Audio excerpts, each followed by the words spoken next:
Assalamualaikum warahmatullahi wabarakatuh. Uh, Bersama lagi dengan Cikgu Muhammad Adli dalam subjek Bahasa Melayu. Jom belajar bersama. Jangan lupa untuk subscribe. Okay, hari ini kita tengok unit 18, tahukah kamu, iaitu bangunan berteknologi hijau. Murid-murid dapat membaca dan mengenal pasti maksud kosakata. Okey, kita baca sama-sama. Kita tengok buku teks, muka surat 34. Tajuk dia bangunan berteknologi hijau. Okey, membaca. Jom kita baca sama-sama. Hanif amat tertarik akan penerangan gurunya tentang teknologi hijau. Di rumah, Hanif telah melayari internet untuk mendapatkan maklumat yang lebih lanjut. Okey, ni ada dua gambar, ada cerita ni. Kita baca sama-sama. Cermin luksina dipasang pada seluruh bahagian dinding bangunan. Oleh itu, ruang di dalam bangunan ini mendapat cahaya matahari yang secukupnya. Cara ini dapat mengurangkan penggunaan lampu elektrik. Tanaman pokok hiasan dapat membekalkan udara yang segar dan menyejukkan persekitaran. Kaedah ini pastinya dapat mengurangkan kos penyelenggaraan penyaman udara. Panel solar yang dipasang pada bahagian bumbung bangunan dapat menjimatkan penggunaan tenaga elektrik secara keseluruhan. Penanaman rumput pada bumbung bangunan adalah untuk mengurangkan kepanasan bangunan. Kesannya, penggunaan penyaman udara dapat diminimumkan. Dengan cara ini, pembebasan gas berbahaya dapat dikurangkan. Okey, hari ini tengok kosakata. Maksud kosakata umum ialah perkataan yang biasa digunakan oleh anggota masyarakat. Contoh dia, udara ialah campuran berbagai-bagai jenis gas yang terdapat di atas muka bumi. Okay, kosakata istilah ialah perkataan yang khusus untuk bidang ilmu tertentu. Contoh, cermin luksina ialah cermin yang dapat dilihat melaluinya di bidang kejuruteraan. Okay, kita tengok apa maksud cahaya.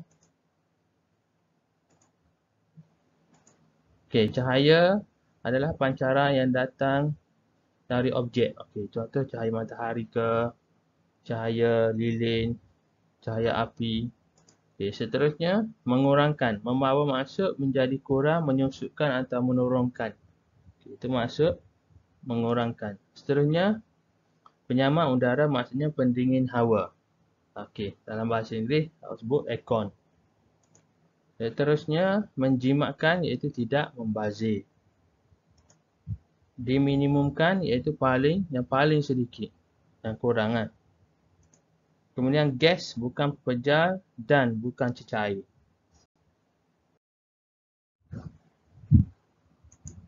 Okey, seterusnya kita tengok buku aktiviti muka surat 38. Baca petikan kena pasti pencemaran. Okey, kita baca aktiviti 2, baca petikan, padankan maksud dengan kosa kata dalam petikan. Kenal pasti pencemaran. Kiran berjalan pulang dari sekolah. Dia ternampak air longkang berbusa. Dia hairan. Apabila tiba di rumah, dia terus melayari internet.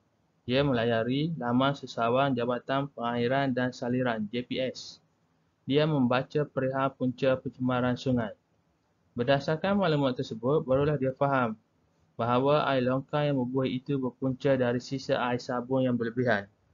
Pada waktu petang pula, dia berbasikal di sekitar kawasan perumahannya. Dia mendapati bahawa ada sebuah kedai Dobi dan pusat cucian kereta yang baru dibuka. Kira mengeluh sendirian. Dia sedih kerana aliran air longkang tersebut akan terus ke sungai dan akan mencemarkan sungai. Dia mesti melakukan sesuatu agar sungai itu kekal bersih dan jernih. Okey, tengok maksud perkataan. Dia bagi maksud, kita cari dalam perkataan petikan ni. Okey, yang pertama, punca. Maksud dia sumber suatu kejadian. Berbusa ni maksudnya berbuih. Okey, apa-apa yang tertinggal, iaitu sisa. Okey, di sekitar, di sekeliling. Gerakan sesuatu yang cair iaitu aliran. Kemudian mencemarkan, menyebabkan menjadi kotor. Ni ada dalam petikan. Okey. Seterusnya, kita tengok buku aktiviti muka surat 39. Okey, baca petikan, cari maksud kosakata yang dicetak tebal, kemudian letakkan peta titik. Hujan asid. Kawan-kawan, hari ini saya akan menceritakan perihal hujan asid. Hujan asid berpunca daripada pencemaran udara. Pencemaran udara berpunca daripada aktiviti manusia. Asap daripada kenderaan mencemarkan udara. Selain itu, kilang-kilang juga mengeluarkan asap yang kotor. Udara yang kotor ini akan turun bersama-sama dengan hujan. Hujan inilah dinamai hujan asid. Hujan asid memberikan banyak kesan buruk. Tahap kesihatan manusia akan terganggu. Tanah dan tumbuhan turut mengalami masalah kesuburan.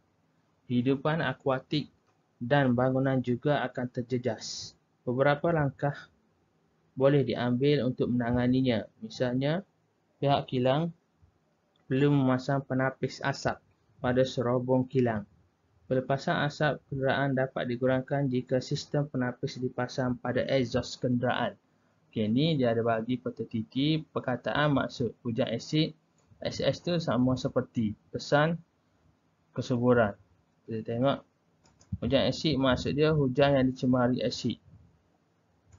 Kemudian kesan ni tanda dan kesuburan tahap subur. Kehidupan akuatik maksud dia hidupan di air. Terjejas iaitu kesan tidak baik. Penapis alat untuk menapis. Okey, cikgu rasa itu sahaja untuk hari ini. Selamat menjawab dan tulis dalam buku aktiviti. Sekian, terima kasih.